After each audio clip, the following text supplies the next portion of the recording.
प्रभु से प्रार्थना करती हूँ, आती न कोई भी बीमारी मुझे, हालेलुया का जप करती हूँ,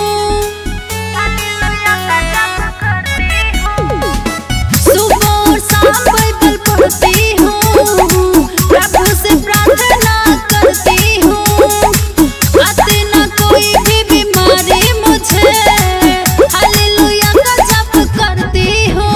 जब से यीशु बसे है मेरे मन में, बरसे खुशियों की बारिश जीवन में। जब से यीशु बसे है मेरे मन में, बरसे खुशियों की बारिश जीवन में।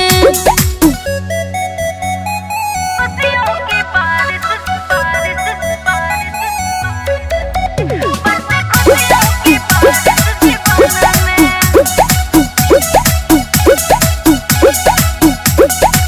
हर संडे चर्च में जाती हूँ, जयकारा यीशु का लगाती हूँ, ठीक रहता है मेरा परिवार, वचन उनका सुनाती हूँ, हर संडे चर्च में जाती हूँ, जयकारा यीशु का लगाती हूँ, ठीक रहता है मेरा परिवार, वचन मैं उनका सुनाती हूँ। जब से यीशु बसे है मेरे मन में, बरसे खुशियों की बारिश जीवन में।